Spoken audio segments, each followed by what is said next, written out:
নবীজি বলছেন সাল্লাল্লাহু আলাইহি ওয়াসাল্লাম, একটা মৃত গাধাকে দেখে বলছেন, সাহাবীরা তোমরা কি কেউ এই গাধাটাকে 1 দিরহামের বিনিময়ে কিনবে? কান কাটা, মৃত, গলে আছে, এই গাধাটাকে কিনবা 1 দিরহাম দিয়ে?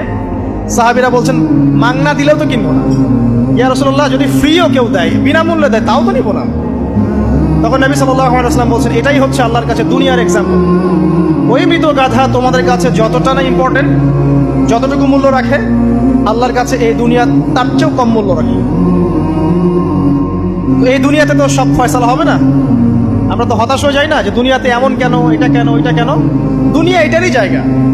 দুনিয়া সবকিছুর কনক্লুশনের জায়গা না, সবকিছুর পরিসমাপ্তির জায়গা হচ্ছে কিয়ামতের মাঠ।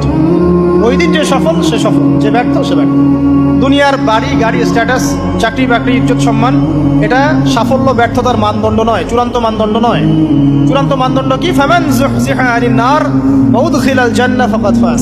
যাকে জাহান্নাম থেকে বাঁচানো হবে, জান্নাতে প্রবেশ করানো হবে, পুলসিরাত পার হতে পারবে, এই একমাত্র ব্যক্তি সফল। সাফল্যের সংজ্ঞাটা জেনে রাখবেন, তাহলে আপনি দুনিয়াতে হতাশ হবেন না ইনশাআল্লাহ।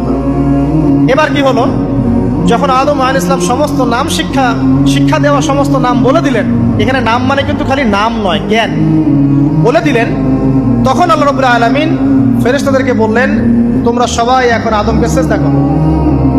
ওয়া ইয কুলনা লিল মালাইকাতি ইসজুদু লি আদম। আল্লাহ পাক এবার বলছেন, আমি সমস্ত মালায়েকাকে বললাম তোমরা আদমকে সিজদা করো। ফাসাজাদু, সবাই সিজদা করলো, ইল্লা ইবলিস, ইবলিস সিজদা করলো না। কেন করলে না? ইবলিসকে বলা হচ্ছে, ইয়া ইবলিস মা মানাকা আল্লা তাসজুদা ইয আমারতুক। তোমাকে কে নিষেধ করলো সিজদা করতে ওই আদমকে, যাকে আমি আদেশ করেছি? কে নিষেধ করলো? তখন ইবলিস বলছে, খলাকতানি মিন নার ওয়া খলাকতাহু মিন তিন। আমাকে সৃষ্টি করেছেন আগুন দিয়ে, আর আদমকে সৃষ্টি করেছেন মাটি দিয়ে, আমি কিভাবে তাকে সিজদা করতে পারি? ইবলিস বলতে চাইলো যে আপনি যে বলছেন আদমকে সিজদা করো, আদম তো মাটির তৈরি, আমি তো আগুনের তৈরি, তাহলে আপনি ভুল বলছেন। নাউজুবিল্লাহ। আগুন কেন মাটির সামনে নত হবে? মাটি আগুনের সামনে নত হওয়া উচিত। তার কেয়াস হচ্ছে এমন। কেয়াস মানে কি? তার এটা কি? হ্যাঁ, তার এটা যুক্তি। তার এটা যুক্তি এবং দর্শন যে আমি কেন তাকে সিজদা করব? আমি তো আগুনের তৈরি, আর আদম হচ্ছে মাটির তৈরি। তো খলাকতাহু মিন নার ওয়া খলাকতানি মিন তিন।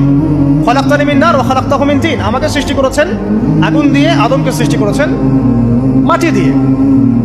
আবা ওয়াস্তাকবারা, আল্লাহ পাক বলছেন সে উদ্ধত হলো এবং অহংকার প্রদর্শন করলো। আর আল্লাহ পাক অনেক কিছু মাফ করে দেন, কিছু কিছু বিষয় আল্লাহ পাক মোটেই পছন্দ করেন।